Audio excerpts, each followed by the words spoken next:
Hey there, this is Benjamin from Livesmart Asia here. I believe that parenting can be quite a lonely journey sometimes. Once a month, the Livesmart community gathers together and we learn more together. You're going to be watching one of my closed-door sessions that I do monthly for the parents. Now, what's the purpose of this Parent Thrive? That's the reason why we have all this session every month so that we can grow together and thrive together. So, enjoy, watch, and share this video if you want to. See you at the next Parenting Thrive. Hey, Zenon, you're not just good, you're great. That's great, right? So thank you so much for being here. Once again, the reason why we do this every month is so that we have got a parenting community. We share new ideas, new concepts. We reinforce sometimes what your children learn in the workshop. And from here, we can grow as parents, okay? So I think it's important for us parents to be in a community of like-minded people who come together. We are not here to complain. No, we're not here to moan about things that went bad with our children or went bad in our life, but we are here to share our resources so that we can all be better parents in our own families. Okay, so thank you so much for being here. It's a once a month thing. Last Tuesday of the month, it is for parents, and first Tuesday of the month, it's for children. Okay, I just want to pull out my slides so that everybody can see. Okay, we still have more people coming in. All right, good. Got my slides up. So today's session is really talking about providing support for your children during examinations or during exam periods. Okay. Now we got to admit the fact that exam is not everything. Would you agree with me? Yes or no? Exam is not everything. Yes or no? Can you type me a yes or a no there so that this becomes interactive? Okay. Now along the way, if you want to turn on your camera so that I can look at you, that would be really great as well. Right. So thank you so much for those of you who have your cameras turned on. Right. Okay. So good. Most of us, we agree that exam is not everything. But yet again, we place a lot of emphasis on our children's examination. Now, what's the reason why we do that? Because we understand that exam is part and parcel of their school life. It is their milestone. The reason why we want our children to do well in our children's exam is not because so that we can have bragging rights, not because we can go to our neighbor and say, hello, my son did very well in school. We don't want to do that. But this exam, these grades, is these milestones that slowly grows up bit by bit. This small little achievement will eventually become their career, their future. And that's also the reason why I feel it's important for us parents to be able to give the right kind of support to our children. And this is a very important topic today, right? Because as long as we send them to school, we cannot avoid examination. We cannot avoid the stress that comes from examination. Right now, today I've got a few things to share with you. Right? But let me do a small little recap. A recap on the last session, what we went through. So last session, we talked about giving feedback to your children, right? So these are some of the things. Have we used the hamburger theory? Remember the hamburger theory? Oh, no problem, Jonathan. I see that you cannot turn on the cameras over there. It's fine. Okay. The hamburger theory, what we talk about is we praise our children for their efforts. We share with them how they can improve, and we give them the encouragement to make the changes so that they will be able to receive the feedback positively and be better. Now, we got to understand whenever we give a feedback to somebody or we tell our children to improve, what's the main reason of breaking them down? The main reason of breaking them down is that we want them to be higher than where they were before. So that's the main purpose of giving feedback, right? Did we ask permission? Because we like to give children the option, the choice, the power to choose. So things like, can I be honest with you on how you can improve? When you ask questions like this, it's a good opening to feedback. Okay, focus on your children's actions rather than intention. Instead of labeling them lazy, talk about the action. Focus on the process because we want to see the progress. Okay, and of course, make your feedback very specific. Let them know exactly what you want them to improve. Okay, so these were the things that we went through last week. Oh yeah, I do realize that some people were asking about the video recording of the previous session. We actually have that on YouTube. Bayu, if you can be so nice to help me check the Livesmart Asia channel, pull out the link and then share with them so that they can revisit if they haven't or if they missed out the last month's session. Okay, all right. So today we're going to talk about, are you ready to help your children face examination? Now, when it comes to examination, what does exam mean for your children? Now, to take it very simply, based on Cambridge Dictionary, it is a test of your student's knowledge or a skill in a particular subject. Okay. Some other definition is exercise designed to examine progress or test qualification, or exam is a form of learning activity that provides feedback. Now, this is the real meaning of what an examination should be. It shouldn't be very daunting. It shouldn't be very stressful. It is a check. So your children need to understand that it is a check. What is the check about? The check is that if you have done your due diligence, you have done your work, you shouldn't be afraid of any checks, right? The check is an affirmation of what you have done well or what you can improve. And this is also the reason why in Singapore, when we go to further courses, they no longer grade us by 1 to 100. They will grade us things like competent or not yet competent. Competent means you fully understand everything, you can graduate from this workshop. Not yet competent means you still need some more help, right?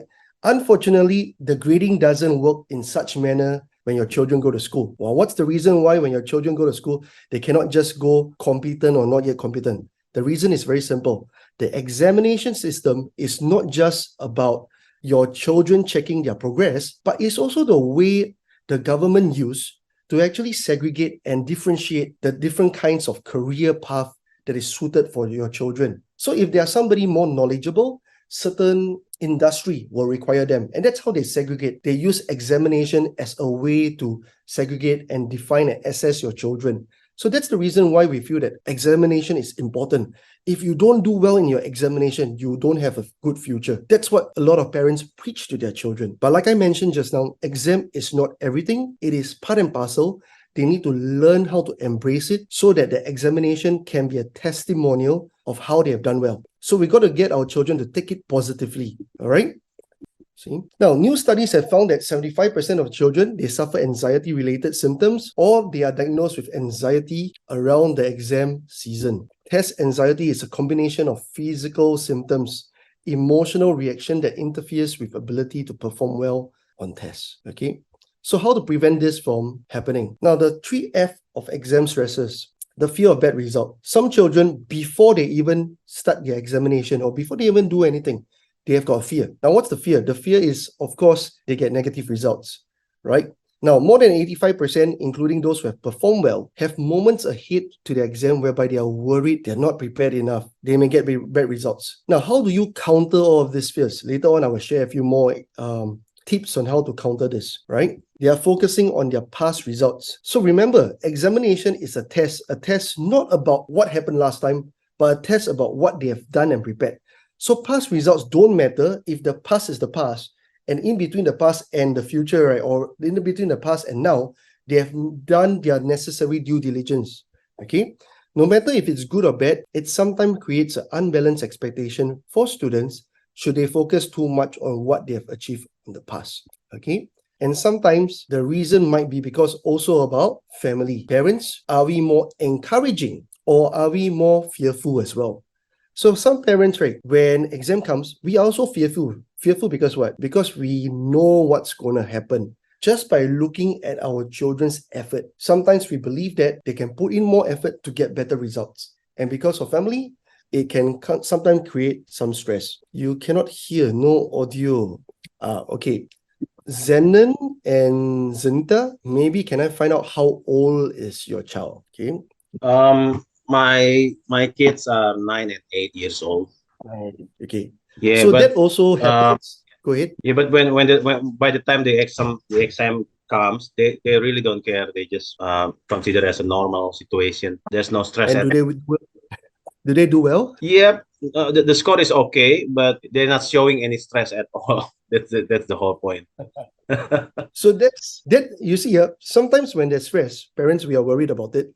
And you are a very unique case. When there's no stress, you're worried why aren't they stressed also, right? Yeah. So the question is, to be very honest, at the age of 9 and 10 years old, they are still at a very young age. They are still getting used to it. Okay. Getting used to it as in they're still in the mode of understanding the meaning of examination, how it weighs out for their future. So if there isn't any stress, right, that's good. We don't necessarily need our children to feel stressful to do well for the examination. What we need to emphasize is emphasize on the importance of examination. If you are not stressful, can you do better, right? One of the ways to do it is to actually share with them their past results. So if they have got a benchmark, it's not about getting the best in class, but really it's about, progressing. So if maybe last time they get about 70s, then ask them, can they push for another 10% increment, another 15% increment? So slowly get them into the mood of seeing examination as a personal assessment for themselves. If they don't feel stressed, that's good, because at the age of 9 and 10 years old, they're still pretty young. In Singapore, we have a different problem. The Ministry of Education, they have taken away examination in the primary schools. So in the junior schools, they don't have examination until the age about 9, 10 years old. So for example, my daughter, right, last time when I was like at 7 years old, we have got tests and we got examination. But my daughter, who is 8 right now, they still haven't got any tests, still haven't got any examinations. Okay. Now, this worries me as well, because they look at exam as just like, oh, it's just another day in school. But what I do is to share with them that the milestones. Now, what do I mean by milestone? Why do you need to do well in your tests? Why do you need to do well in your examination? Now, what's the reason why they need to do well? Because they test the examination, right? When your child hits about 10, 11 years old, they start to choose certain subjects, art stream, science stream. They start to choose and they start to diversify. When they go into the secondary school mode, they are choosing schools. They are choosing different tracks as well, arts, science, and all that. So all these small little milestones at the start, they may go to school with no expectations on them. They don't fear anything at that. That's good. But nevertheless, we need to tell them the importance. Okay. So I hope I answered that question. You don't have to feel stressed if they are not stressed, but share with them the importance of examination, right? Okay. So while it's a common subject that some parents are giving too much pressure, sometimes children can be demanding on themselves also. So I've seen children whereby they stress themselves a lot more than what their parents do upon them. Okay. Now, sometimes it's also about distraction. Family and home in general may present distraction during their preparation towards examination. I give you an example. For example, if you got siblings, for example, and one is like 10 years old, the other one is 3 years younger, 7 years old. So when there's an age gap, the older ones sometimes tend to look at the younger ones and compare and say that, why is it that my younger sibling can play, can enjoy a lot more, but for me, I have to go through examination? So that creates certain distraction that sometimes also creates certain tension. So parents, for those of us who have got more than one kid, we got to help our children all understand that each and every one of them, they have their own time, their own duration for examination. Okay, so this is something that's very important. Yeah, right. The other thing that we can do to encourage less of distraction is that when your older child is going for examination and they are studying, take that opportunity to get your younger children to start studying also. So get the younger one to look at the older sibling and say, hey, look, you will reach there 3 years later. You will eventually go through examination. You will have to study also. Why don't I teach you some things right now? So that's what these are some of the things that I actually do at home. Like, for example, I see my daughter, she's doing her homework, and then the younger child who is still in preschool doesn't have much of a homework. So instead of letting him do what he needs to do, or let him play his iPad while the older sister is mugging or doing the work, I will get my younger son to look at the sister, sit beside, and also go and read some books, go and learn some things at the same time. So that actually helps create less distractions. Okay, right? So what support we can give? SPOT, right? Set examination goals together. Okay. Now, when to set examination goals? That is a very big question, right? Examination goals should not be set only when exam is coming. So it can be at the start of the academic year. So parents, if you haven't set any examination goals with your children, right, set it as soon as possible. Okay. Positive affirmation, right? Continuously tell them you can do well. There's always a time whereby parents, we will look at the negative behavior. And when we look at negative behavior, then we will start emphasizing on negative behavior. Now, what do I mean by emphasizing on the negative behavior?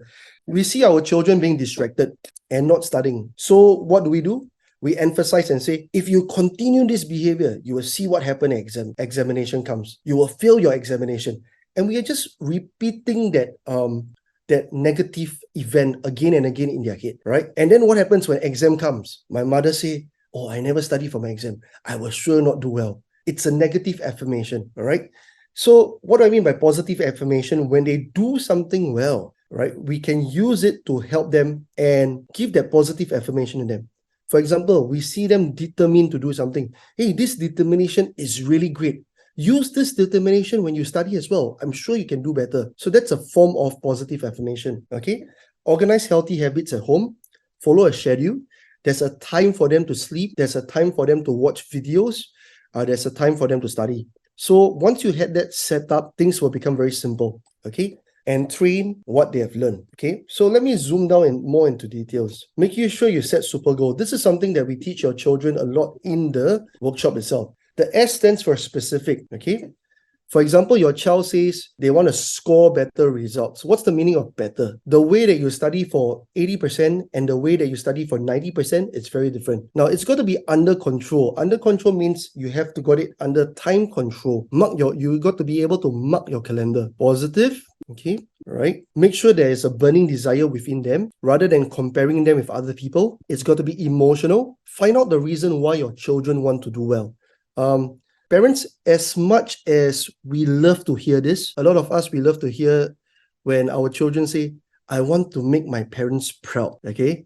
I want to make my parents happy. I usually tell your children to think beyond that. So when your child comes up to me and says something like, I want to make my goal is to make my parents happy. You know what I say to them? I say that you can do what you want in your life, but you cannot guarantee another person's happiness. Now, what's the reason why? Simply because how other people feel is really not based on you. How other people feel is based on them. You can do a lot of things, but that person can still feel upset. So I always ask children to dig deeper inside, rather than just making parents proud, rather than just making happy. Ask themselves questions. What's their real motivation in life, right? What really makes them happy? What makes them feel important, okay?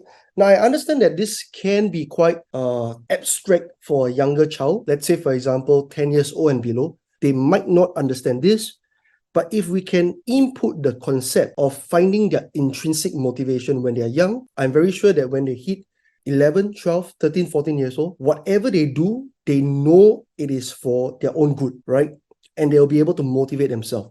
And the R also stands for realistic. Set a realistic goal. So, for example, if they are not doing very well in exam, you cannot suddenly say like, I want to score A's in my next exam. It must be certain progression, okay?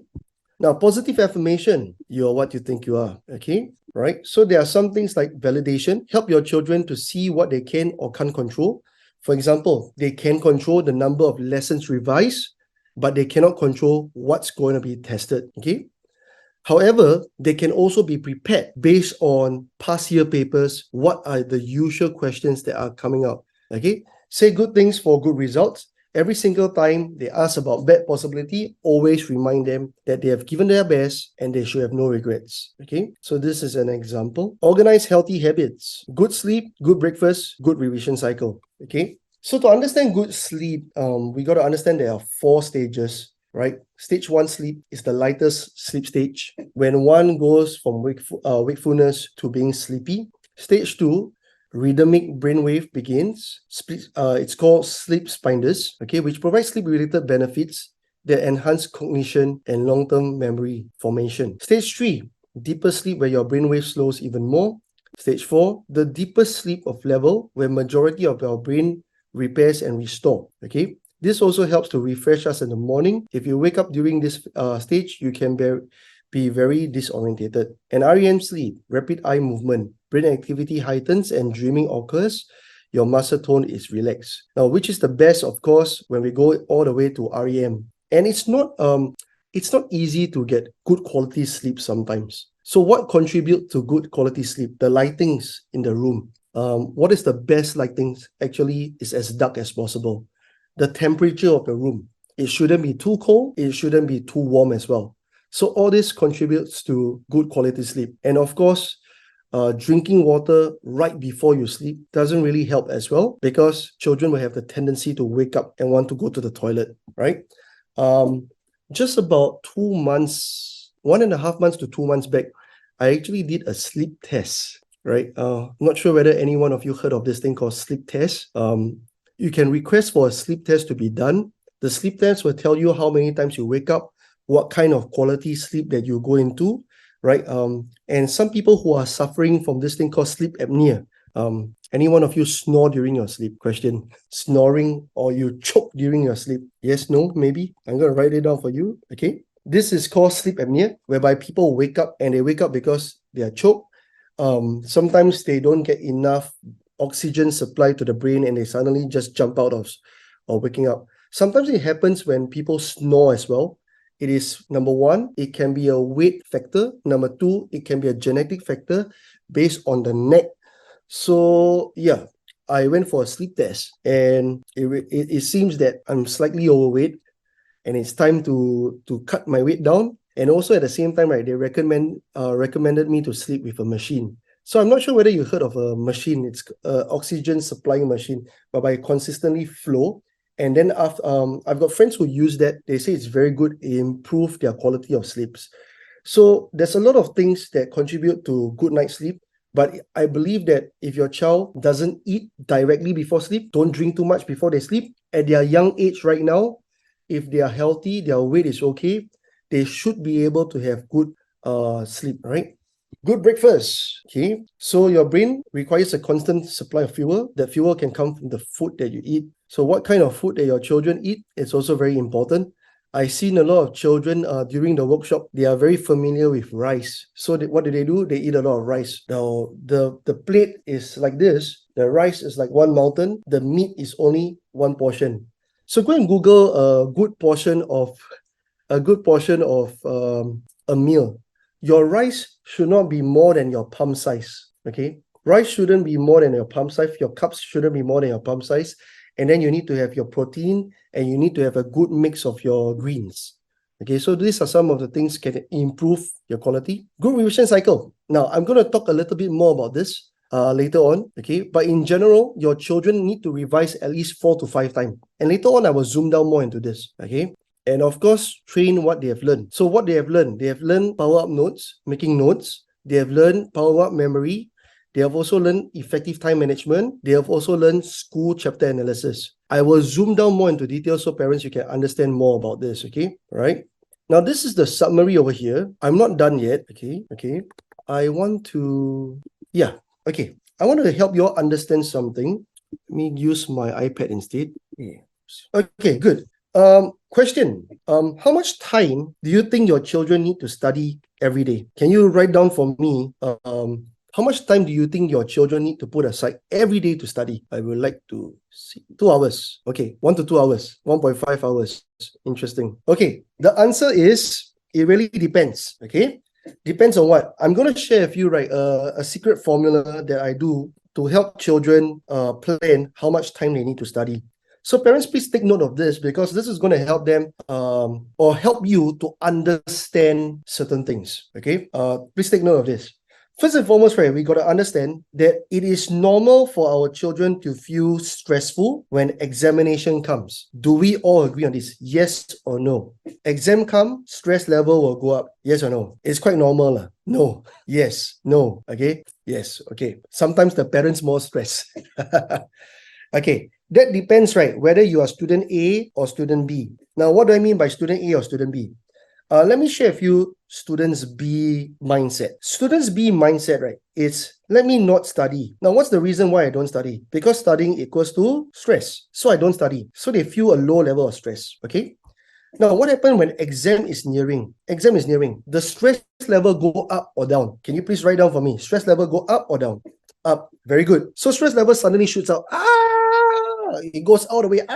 Like go crazy, right? Now, this is the point of time whereby a lot of children, right, will have this thing called fight or flight symptom. Fight means I will fight to do well for my exam or I will run away from my exam. I just give up, okay? Whereas there's another group of students over here, they will say, let me study every day. I study like what you parents over here, you say, I study about 1.5 hours to 2 hours. Yeah, go ahead, do that. But when I do that every day, I'm putting on a lot more stress, a lot more effort on myself. So their stress level is usually higher than the other students who are relaxing every day. Now, question is, for student A, when the exam is coming, their stress level go up or go down? Question, go up or go down right now? Same, up. The answer is yes, up. The answer is up.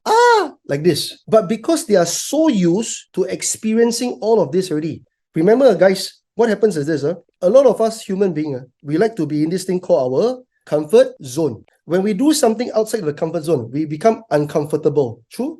But what happens when we do the thing outside of our comfort zone again and again and again and again? Guess what? The comfort zone become bigger or smaller? Question, please write it down for me. When you do something outside of your comfort zone again and again and again, your comfort zone become what? The answer is your comfort zone become bigger because you are stretching yourself, correct?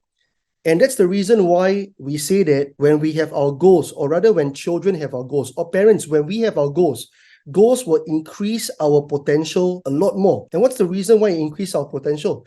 Because we keep doing more. And when we keep doing more, we realize that actually I can do so much more. I can do so much more. It's the same like exercising, push-ups, for example. Maybe on day one, I can only do 5 push-ups. But if I keep doing 5 push-ups every day, that 5 push-ups become very simple. I can do 10, I can do 20, I can go on to 15. The comfort zone become bigger. So same thing, right? Parents, if you look at carefully over here, the difference between A and B, what's the difference? B chooses to relax every day. A stress themselves up every day, but they are able to take more stress. So when the exam comes, yes, they will feel more stressful, right? But it doesn't shoot up as much. It just goes up, but after exam, when exam is here, after exam, what happens? It goes down. Why? Because they say that I have done my best, I have no regret. Thank you. Right? Whereas student B, after exam, stress go up, do you think they can relax? The answer is no. After that, right, they'll be thinking, what happened? Have I done well? Have I done this? So this happens a lot of times, right? And I talked to your children about this before. Between student A and student B, which is the one that will get better results, A or B? Parents, can you give me an answer? A or B? A, right? Okay, good. I know all of you, you know the answer is A. But the reason why I asked you to type the answer is because I want to know that you are still with me. And I hope that you're still with me, okay? All right? Now, good, okay? Now, so the question is, if they need to study every day, how much time they need to study every day? It depends. Depends on what? Let me show you how I plan it, parents. Okay. So I will give you a Singapore example. Okay. This is a Singapore example. Of course, there's Indonesia, there's also Philippines, there's Malaysia. But please take my example and do your own calculation yourself. Okay. Now, let's say, for example, in Singapore, January is the first month of the school academic year. When is the last month of the academic year? It's usually October or November. This is where the main examination is. Okay? Now, what we need to do next is to be able to help our children see how much time they have. Okay, so this is Feb, March, April, May, June, July, August, September, October, and now you're November. Okay? Okay, right? Now, let's say, for example, right now, we are in January. My child examination is in October. I've got 1, 2, 3, 4, 5, 6, 7, 8, 9, 10 months. If I got 10 months, that's estimated to be about 300 days. Okay, you're all with me, huh? All right. Now, one subject, sorry, not one subject, one chapter. How much time do you think, how many hours do you think you need, right, for one chapter? Parents, can you make a guess how many hours do our children need to put aside to actually master one chapter, to study one chapter? 1 hour, more than that, 15 minutes, more than that. Okay, let's go back to the concept, right? How to study, okay? Number 1, the way I teach your children how to study, number 1, they need to make notes, okay? Before they make notes, they got to read, okay? They read to create the notes. After that, they got to memorize, okay? Memorize what? Memorize the notes. After that, what they got to do? They got to do application. Application meaning they do themselves tests. Okay, if they study in this particular manner, 1, 2, 3, 4 steps, right? Is it fair to say you actually need about 4 to 6 hours to master one chapter properly, not reading? 4 to 6 hours. Enough to do step 1, step 2, step 3, step 4? 4 to 6 hours? Agree? Okay. Now, the next thing you need to do is, you got to find out how many subjects your children have. Okay. On average, right, your child should have around 8 subjects. Yes, no? Some more than enough.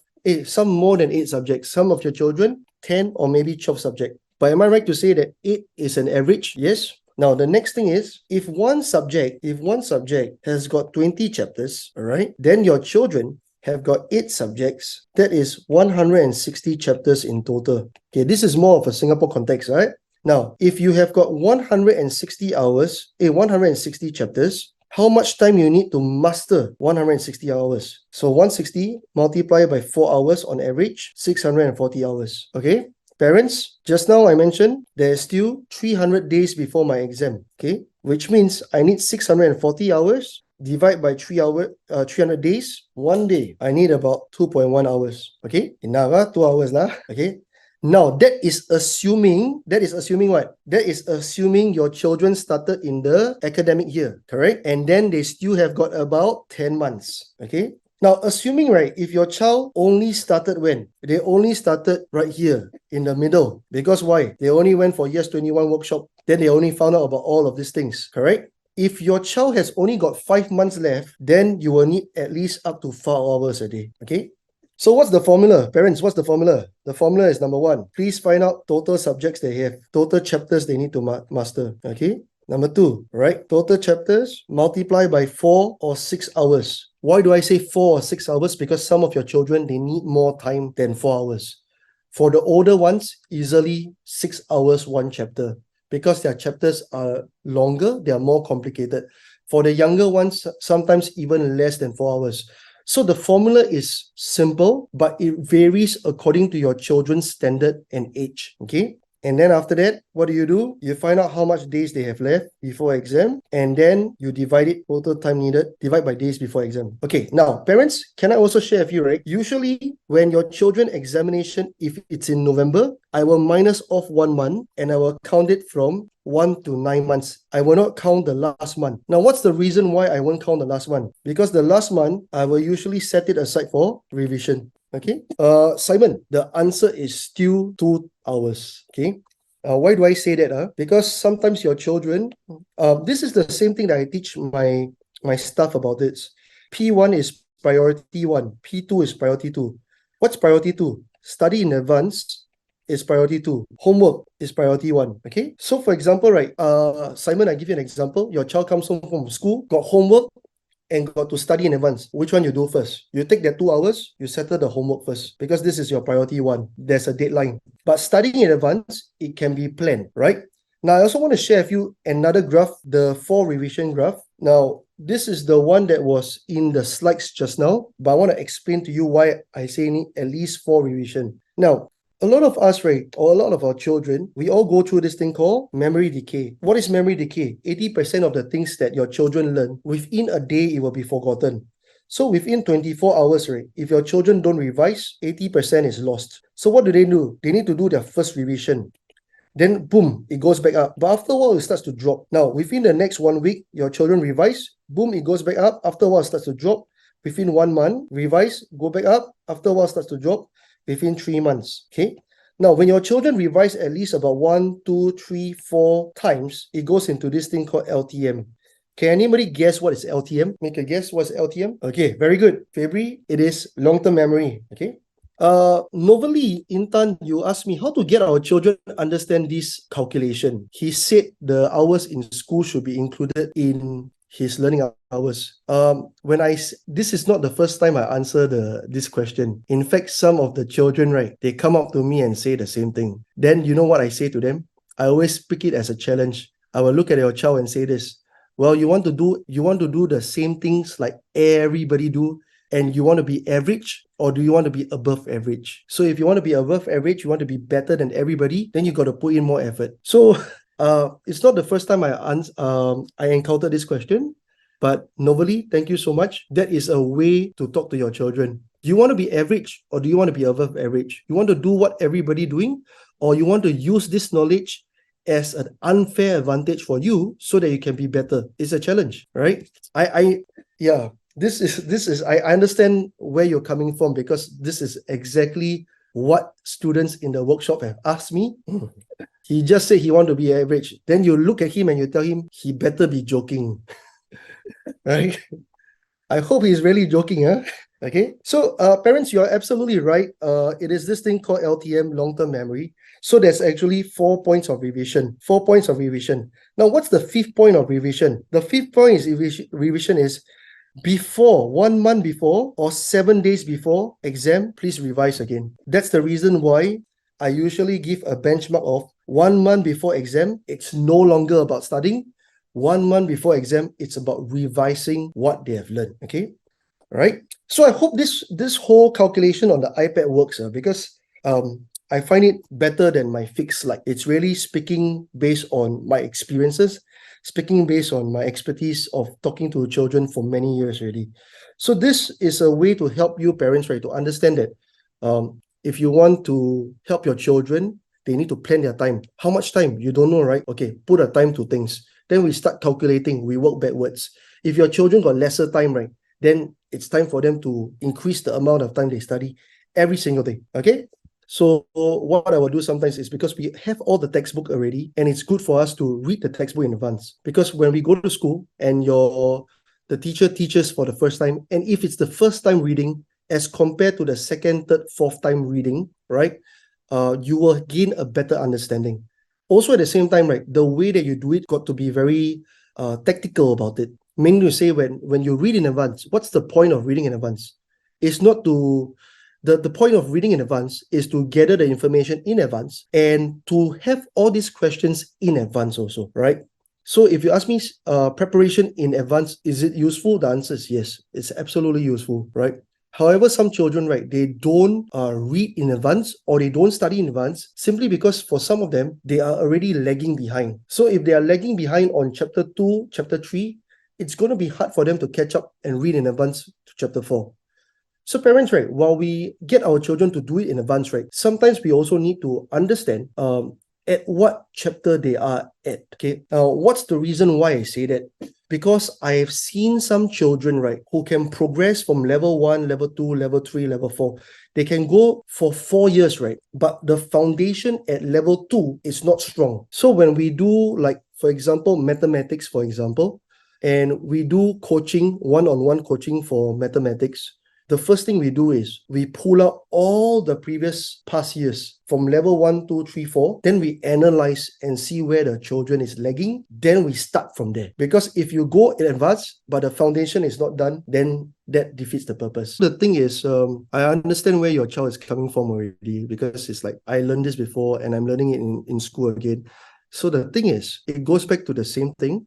So does it mean that you learn it once, you cannot learn it again, right? It is the same thing like when you Google something, doesn't mean you necessarily know how to do something, right? So when you Google something, in the end, you will still go and do something and you'll find the difficulties along the way.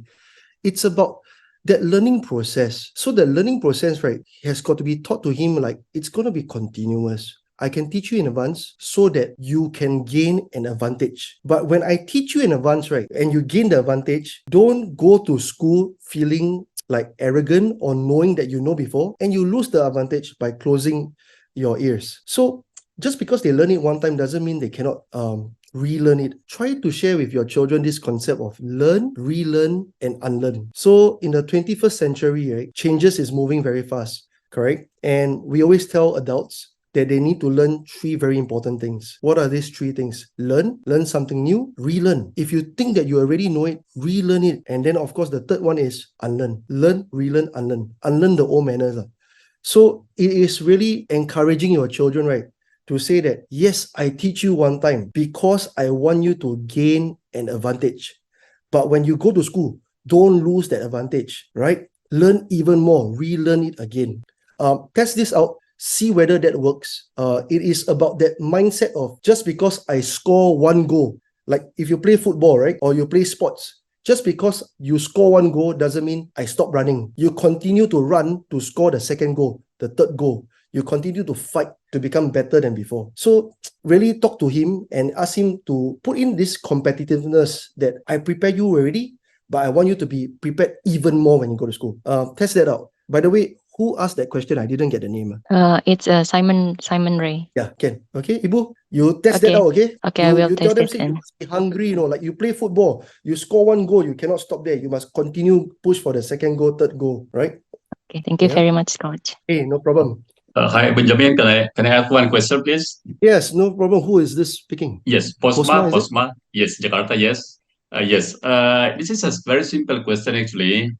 I have a 12 years old daughter, but when I ask her to do something or to study, she will be more energized and very happy if I promise her something to give her if she is successful to get, let's say, 90 score. And then after that, if I don't promise her, and then she's become very slow. And then every time I promising her, and then become very energized. So do you think it is good if I'm doing a wrong thing or something like that? Okay, this is a very good question, and it's for all the parents to learn, right?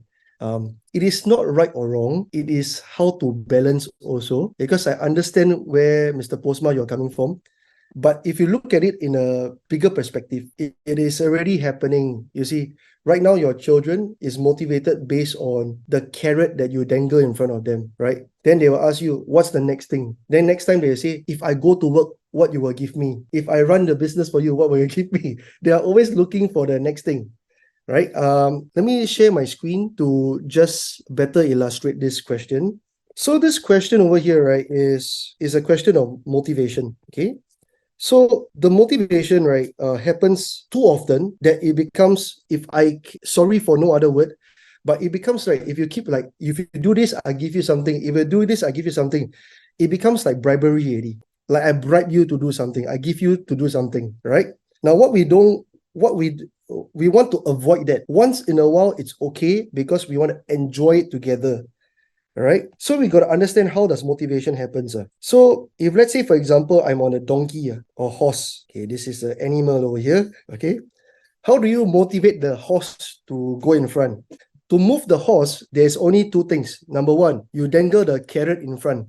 You give the carrot, the horse thing is a carrot, keep wanting to bite the carrot, move in front. This is when we give something, right? This is what we call pleasure, right? But if this is given too much, right, it becomes bribery because they always say, what happens next? What happens next? So, Mr. Postma, the next thing you got to help them understand is, what's the other way to move the horse? If you don't give carrot, how to move the horse? Make a guess. Anybody, parents? How to move the horse? Beat the horse. What's the meaning? Beat it. How do you beat? It means pain, yes, right? pain. Suck it. They got to understand. Right now, they have always been understand. If I do something, means I get something. I do something means I get something. Now they got to understand when they don't do something, they will feel something. They will feel the pain. Now, what's the pain? I'm not asking you to beat your daughter. I'm not asking you to beat because at 12 years old, they can think already. But they must be able to understand that if they don't take action for their goals in life, and when they don't get their goals in life, you're not helping them, they will feel pain. They got to understand this part. For many years, you have been giving them this part. Right now, they got to understand this part. What is the pain of not taking action? Okay.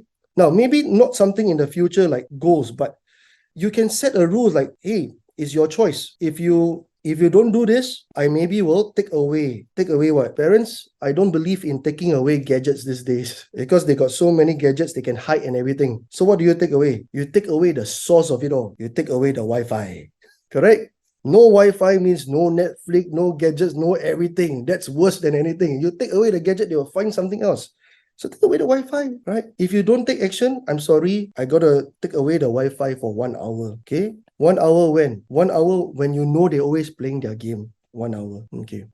Exam coming. What to do? Exam coming. Challenge. Play a challenge with them. Parents, I have actually done this challenge with students and say, what's the challenge? The challenge is 1 month before exam, take your gadgets, give it to your parents. If your social media, they play so much social media, right? Give the password. Give the password. I know some of the children will not give you the password, but there was actually one of my students, right, who gave me the password and said, sir, I play the social media so much. Can I give you my password? I say, yeah, I take your password. I change the password. After exam, I give you back the password. And when I tell them this kind of stories, right, they feel challenged and they say, I also want to do it. So sometimes parents, right, it's about creating that challenge for them also. If you keep telling them, say, when you do something, I give you something, there's no challenge. They are just looking forward to things. Can I share with you another story? Can I do that? I know I'm taking a lot more time than usual. Usually by 8 o'clock, we finish already. But thank you so much for being here. I tell you another story, Ken, right? If it's okay for you to hear another story, can you give me a thumbs up? Okay, just a bit more. I ever had one student, actually two, one in Singapore and one in Malaysia. They came for the workshop. The parents pay about $2,000 to $3,000 for the workshop. But from the start to the end of the workshop, never put in effort, never do anything. Parents, do you know what's the reason why they are there in the workshop? I got a shock, The girl was only 10 years old. And the only reason why the 10 years old girl was in the workshop was because the mother said, if you go for the workshop, I will bring you to Japan. So that is the mindset of the kid. The kid is, the only reason why I'm there is because I want to go to Japan. They don't care about the process. They lose every fighting spirit. They're just thinking about Japan. The one in Malaysia, from the start to the end of the workshop, never do anything. When I talk to the parents, I talk to the kid. After that, I found out. You know what I found out? I found out that they come from a very rich family. And the father always say, if you fail your exam, never mind. Just take over my business. And because of that, the kid has lost the fighting spirit. Go for exam, don't want to do anything. The mother say, I want to push, but the father say, no need to study. So sometimes, right, parents, we got to understand the message that we send to our children. We may come from well-to-do family, but we don't want to motivate them in such a way whereby they lose focus of having their own fighting spirit. They need to understand what's the reason why they study themselves. Intrinsic means internal. It got to come from within. They got to understand why they do what they do. So when they understand why they do what they do, whether you give the carrot or whether you give the pain, they will still move because they are doing it for themselves, not because you ask them to do, right? I hope I shared with you something that's in line, right? Okay, Mr. Postma? Okay, thank you. Thank you so much. Yes, You? thanks a lot. Right. So thank you. I think I've answered most of the questions already. Once again, Mr. Bayu, you have the link for the previous Thrive session. Can you share with the parents over here? Right. Also, at the same time, yes, the next week is your children's activity. And on 31st October, it is for parents. For those of you in the Philippines, I will be running the Yes 21 workshop in October in the Philippines. So I hope to see a lot of you there. And then after that, we will come and congregate together for the parents' Thrive session. Okay, all right. So thank you, everybody. If there's any questions, feel free to. That's great. Looking forward. Okay. So parents, if there's any question, feel free to email me. And also at the same time, our YouTube, this is where the last session's video was uploaded. Right now, I will not upload all the videos. I will do it periodically. The reason why is because I believe that encouraging parents to come online 1 hour a month live is better than watching video, because live, it's live. We can ask questions.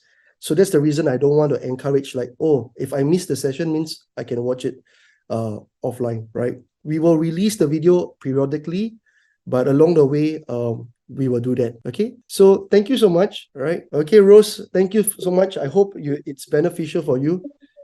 Okay. All right. Thank you, everybody. Thank you, guys. Bo. Thank you. Good night, Thank Bo. you. Thank you. Thanks. Bye-bye. Thank you. Thanks Thank for you, the Bob. insight. Thank you, everybody. Bye bye. Bye.